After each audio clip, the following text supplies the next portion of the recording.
everybody, welcome back to another reaction. Reacting to Force 13 animations again. We're back with the 18. We're continuing the West Pacific animation because last time we started and we're going to progress like through the beginning set and then go later on and on. So we're on the 1897 Pacific Typhoon Season animation. Of course, there can be some variations in like what they present because it's a very old data set. So the data set may not necessarily be accurate, especially if it's older. Analysis and etc. But nonetheless, let's see what's going to happen. Let's go.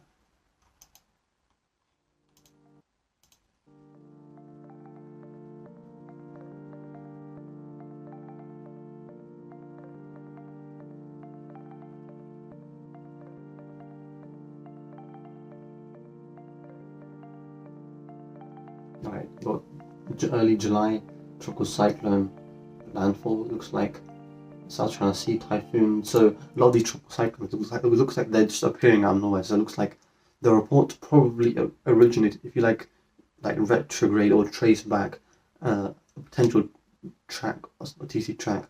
This one exists in the South China Sea typhoon. It obviously would have probably, because of its motion, would have existed past Luzon to the east potentially. But of course, they haven't put in Luzon here, suggesting that there may not have been much impact, or at least reports on it. So that's one way to suggest, other than the fact that it could have formed South China Sea as the typhoon. But the way it's moving due westerly at that motion, at that intensity, and the way it is, it looks like it might have actually originated somewhere else. And you often have to do this to sort of understand the whole story of a lot of the older typhoons, especially the ones in the 1800, the entire 1800th century period. So you've got one going towards Hainan Island, weekends in mid-July. And also there's not much of an early time period, so there's not like any sort of May or whatever, which means that there's potential that there was, especially systems that never actually really impacted any landmass. So they only got like ship reports, air reports, some sort of other reports, but there were, and there was of course this well before we even get to discuss that recon.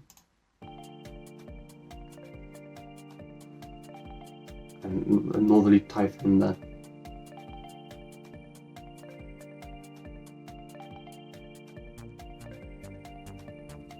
One is a tropical cyclone 4 typhoon, and now it's moving west-northwest on category 2 impact towards the south at the Mami Islands potentially. Moves into the typhoon landfall in China, in just north of Taiwan. It's already September, so there's not many reports here. Another typhoon name is Okinawa. Cyclone 6, and there's a tropical depression now in the PAR region, and it's going to be moving towards Luzon. Yeah, the thing is, a lot of tropical cyclones is that once they already move latitude, well, at least if they exist at a decent latitude, they're more likely, especially in the northern hemisphere at least, it seems more obvious that they would move more northerly latitude. They obviously have the propensity to move. A tropical cyclone with the Coriolis effect, they're deflecting more northwards, polewards. So you're less likely to see a tropical cyclone that moves back south or towards any sort of lower latitude. So you're not going to see. So if you see a tropical cyclone approaching the PR region, and it's already at like a mid-latitude equivalent to the Visayas, it's going to be most likely to be reaching Luzon by the time it reaches the actual mainland. So it's you can kind of already tell that because of the way that the TC tracks are just based on the where they were, and yeah, it's just not in the southern hemisphere. It's kind of different patterns as well. So typhoon landfall reported for northern Luzon. Typhoon landfall around Hainan Island and Guangdong into near northern Vietnam, but southern China. Then Nanning, China, I believe. And we got to see the tropical depression PR region moving northerly September, and its typhoon impacts towards the Mami Islands landfall actually, I believe so. And dissipates and looks at the no reports. And there's another South China Sea one again. As I say, they seem like they originate from the Philippines. Interesting category 2, and a lot of these old reports, they don't really have any sort of like high category reports. Obviously most seasons though would technically have like a high category intensity, especially for Western Pacific. So it seems like either the intensities may be underdone, or there's just not enough reports, or even some tropical cyclones not really properly reported. So there's definitely some gaps here. Like this, it's obviously going to be very strange to see a tropical cyclone season like this, especially in the Western Pacific, even in such a time like how way back when, to not see high intensity reports. Yeah, and see not as many tropical cyclones as well, because October is only 9 tropical cyclones. Of course, there's a big gap here with the 1800s tropical cyclones. Tropical depression 10 now as well, moving towards the PEL. And again, the categories, there's category 2 so far, category 3 major typhoon first report, category 4 now, got near category 5 TC, but category 4 moving through the Visayas region, and we've got a more distinct report here now. Typhoon into landfall into Vietnam, and then now tropical depression 11, or tropical storm now as well, into October. So it's interesting, we do have one intense tropical cyclone report into the Visayas region for October, and then now we have 11. And then of course we have tropical storm 12 as well. I mean, there's going to be some sort of tropical cyclone reports that are recurve based on ship reports, so that would exist. And we have tropical depression 13 now as well. And moving past Palau, so there probably might be some reports from Palau. But most of these reports probably originate from Philippines. Now we've got Palawan landfall, typhoon landfall, and now it's moving west-northwest, due north, and it's going to move towards Hainan. That's where we're going to get more reports from these tropical cyclones. There are only 13 tropical cyclones, which is obviously very odd.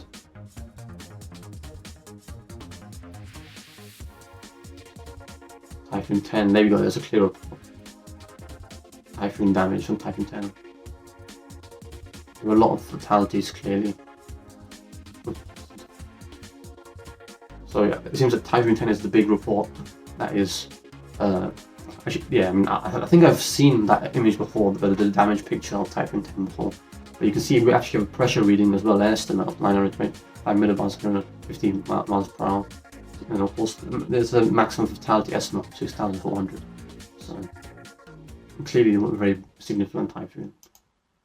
Okay, and we're going to go straight into the 1900 one. Let's just go straight into the next one. So 1900 now. Let's see. This is obviously the 2017 analysis. So I wonder if they're going to do a new one on this, but we'll see. But new animation style looks pretty cool. I do like this one a lot. Was Typhoon 1, sorry, in early June. Looks like we got a report. So again, not really any sort of stuff before that. Like in terms of reports, it's kind of hard to fill in a lot of reports for earlier. It's like I wonder what, like if it's like any April reports or whatever. Because of course, as we know now, there's obviously a lot of tropical cyclone reports. Or even just like years after that, with more reporting, you can see there's earlier season reports because it's the Western Pacific. You would expect it naturally. That's the tendency. If you see there's a tendency towards something that should be reported, then you would obviously be suspect with the data. And so the data is going to be suspect. And there's obviously a top left says this animation uses the best available evidence to estimate tracks and intensities and may not be completely accurate. So again, there's just an underlying thing of that, which is why I'm going to give my point and stuff as well, which is like quite interesting to talk about this, especially with images and stuff like the previous one with the 1897 Typhoon 10. So we got now June 23rd. I mean, let's call it late June. That's just to make it more meteorologically on point. Late, and we got early July, and we got another tropical storm 2 moving west-northwest near Luzon, makes a recurve early, and it's not a typhoon. Seemingly the report is not a typhoon, and becomes a typhoon once it makes landfall past Taipei into the East China Sea. And now it looks like it appears it dissipates, so there's no longer a report that exists anymore. And throughout basically entire July, that was mainly the only report, which is interesting. Again, now look, mid-August we've got pretty much only. Now we finally have tropical storm 3, which of course in this current day and age, seeing only 3 tropical cyclones up to the point in mid-August in the Western Pacific, it would be extremely anomalous. Like it would be like, in this day and age, it just doesn't really seem very realistic. So there's obviously going to be some doubts. Like as I say, this day and age, it'd be absolutely insane to see only 3 tropical cyclone reports up to mid-August. Now all of that as well at low intensity. So of course, if you've seen this year's obviously been very historic. There's already been about 3 Category 5 tropical cyclones and those huge ACE, huge, and overall just other tropical cyclones that formed. There's currently 3 active tropical cyclones in the Western Pacific. So of course, it's kind of crazy to think that's true. Even in sort of inactive seasons such as 2023, that you still see big reports. Of course, and we got Typhoon 3, and now Tropical Storm 2 typhoons. The first time you see two typhoon reports at the same time. Typhoon 5 and 4 both reach Category 2 intensity, and another Hainan report, a lot of Hainan reports in northern Vietnam, and near Okinawa report. I'm not sure if that was landfall report, but we've got Tropical Storm 6 and becomes Typhoon briefly, and again now up to 7. So we've got 7 tropical cyclones since late August, but there's no obviously anything really above Category 2 intensity, so it's interesting again. The intensities, no satellite imagery as well makes it a lot harder. We've got to sort of decipher the wind sort of data and pressure station data, but most of that will only be deciphered on mainland or main land masses rather than other areas. But some chip reports can be useful. Of course, now we've got Typhoon 8 as well, making landfall towards the NCR region. So this one might be well reported, who knows, but it's moving now west-northwest towards near and just south of Hong Kong. Still, I would say it's towards the Guangdong region again. And now Typhoon 9 moving towards the Amami Islands, Category 2 intensity landfall. Once again, looks like within just the 3-year period we've got now another tropical cyclone impact, which makes sense. That does add up. And even another typhoon in East China Sea landfall here as well.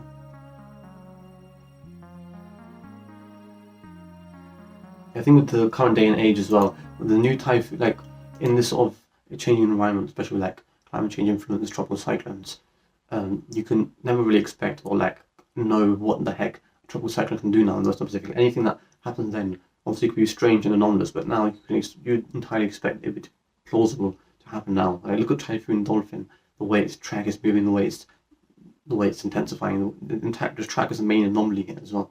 Like there's just different things. Like look at Sinlaku's intensity in April. Like look at Maravi and its landfalls. Like Guam's, most of the significant land masses of the Northern Mariana Islands and Guam have already been impacted. So there's that, and like pretty much the only island, like mainland Guam, has not really been impacted. Also, there's Pagan as well up north, which has not really been impacted as well. But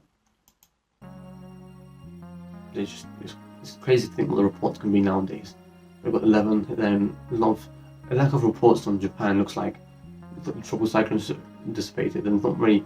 There's obviously 3-year gaps. There's no reports between the 3 years, which might have had tropical cyclones in other regions. But now we've got the tropical cyclone 12 in early October. Again, all sort of below the sort of Category 3 bracket here. Typhoon 12, so not really any significant tropical cyclone like in terms of intensity wise, but impact wise, either one of these reports could be quite significant. It just depends on which report it's going to be. I don't quite remember like, off the back of my head what report it might actually be. We got Typhoon 13 and early October now as well, making the landfall in the central Vietnam region. It's quite impactful as well. Another one towards the southern Luzon region, the Visayas region as well, Typhoon 14, and again similar landfall sort of impact and moving west-northwest, basically in the same sort of region. And this is quite interesting to see. 3 tropical cyclones, almost the exact same landfall region and track. So you see 3 GC tracks back to back, very similar. Particularly talking about Vietnam here. Of course, in 2025 we had a similar impact in northern Luzon. 2024 we had a similar impact in northern Luzon with 4 tropical cyclones in November. Was it November or was it October? It was November. I'm about to forget. But yeah. And now we have Typhoon 16. So you have Taiwan landfall there before the 15. Now you have another almost identical landfall report to the previous ones. Like again, another almost identical report. It's very interesting to see. You know, we got the Typhoon 17, more sort of the Visayas impact. And moving through the Mavast region, and that's obviously the most central sort of region, intensifying without moving due northerly. So there's slightly some differences. Looks like with climatology in November, tropical cyclone differences changing now. A Hong Kong report instead. And here's the big significant tropical cyclone. Undetermined day in November, strong typhoon for Guam 150 miles per hour. So we've got a report of around 155 miles per hour, at least 135 knots. Impact on Guam, at least reported for tropical cyclone 18, which is interesting to note. We've got another one, Category 5, 886. So we've got an interesting one here. We've got in December, a US military ship reports an air pressure of 86 millibars in the Somewhere in the Philippines Sea, the track is unknown, so that's really interesting. So we do have a late December, extremely intense tropical cyclone that seemingly occurred. And it's the fact that it reported 886, of course, in reading is a bit, you can have some questions about their sort of validity, but 886 millibars in December is like pretty much the strongest tropical cyclone in December. That's ever really been recorded, so that's really interesting. And this was just what the tropical cyclone might have been pre that report, and what it might, or at least went on to become. With this sort of track, the idea I'm getting behind is like you have like a Rita, you have like 1978, so you might have a tropical cyclone that has that sort of track, or like you have Mike, of course, 1990, and then you have June, so you don't know about the previous history of the tropical cyclone. Now you have a very intense report here. It's interesting. If 886 millibars is real, of course, the intensity will have to correlate to something much very significant as well. So we've got very significant reports at the very end. So we've got 926 millibar estimate at least. I'm not sure if that was actually reported, but tropical cyclone 18 is 926 millibar relevant to it now. They've given 119 mile per hour estimate for 86 millibar, which is possible, but it's also in question because, of course, at that point the intensities can also become 195 miles per hour, which is not much of a variation, but it's an important variation that I like to see the difference between. So that's now animation, 1900, and let's see. Now we're on 1901. Let's see what the 1 year difference is going to be. And the animation is not too long, so it's interesting to see. This is a 2020 reality analysis, different animation icons and etc.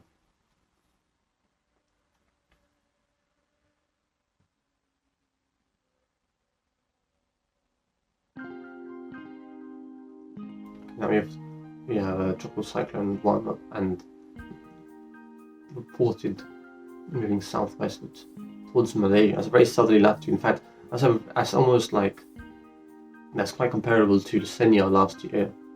There's some impacts in there. Southwestwards, tropical cyclone 2 moving becomes typhoon in that sort of Philippine Strait region. Moves northeast and moves north. It recurves towards Taiwan, makes landfall in Taiwan as a typhoon, which is interesting. Often tropical cyclones don't really have that sort of influence. After the recurving east, like if you remember Komei from last year as well. Tropical cyclone 3 in early June. So actually, I wanted to quickly go back and just see what the report dates were. So the first tropical cyclone report that's actually in February, which is the first sort of early report we're getting here. Might have been on any of the islands, any of the ships. Some reports. And then we've got another May report here, and then of course we have tropical cyclone 3 in June. But no really other, in fact there's no other June reports and hardly any July reports.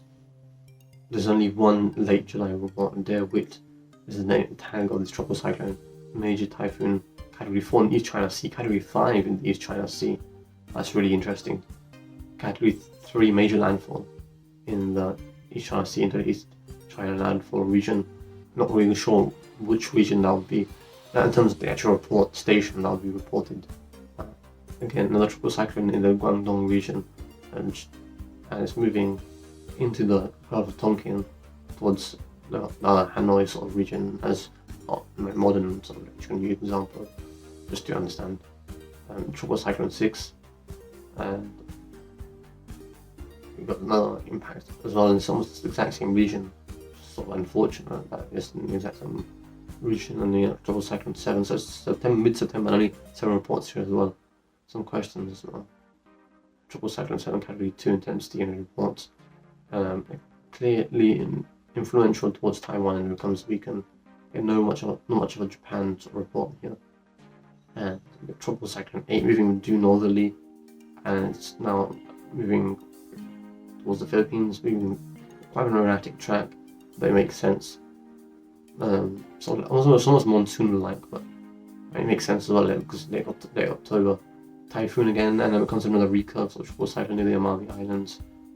And again, not really any reports in Japan. Maybe the Japan reports just don't have anything on it, or might have dissipated, or maybe it did impact, but yeah, of course we don't know about that. But it's interesting to see 2 of those tropical cyclones reports and see those impacts. No, tropical cyclone 9, mid-October period, and moving due west as well. Moving to near the south Gulf of Tonkin, not really reached the Gulf of Tonkin. Now we've got 2 tropical cyclones. We've got the Typhoon 10 struck Rota with a recorded air pressure 946 miles, likely category 3. The rest of the storm's track is unknown and could prefix the tracks of storm 12 or 13.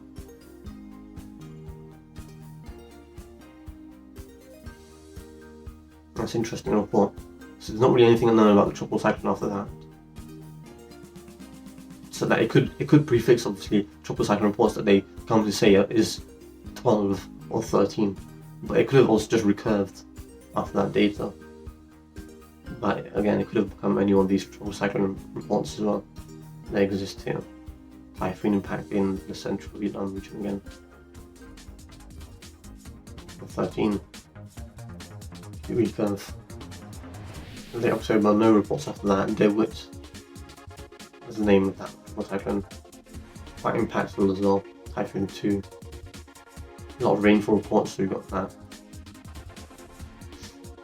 Category 5 report. They're calling it DeWitt. I'm not really sure what the report is coming from, but 913 milliwatts estimate. Right. And with Typhoon 10, no real intensity here, which I think suggests Category 3 intensity.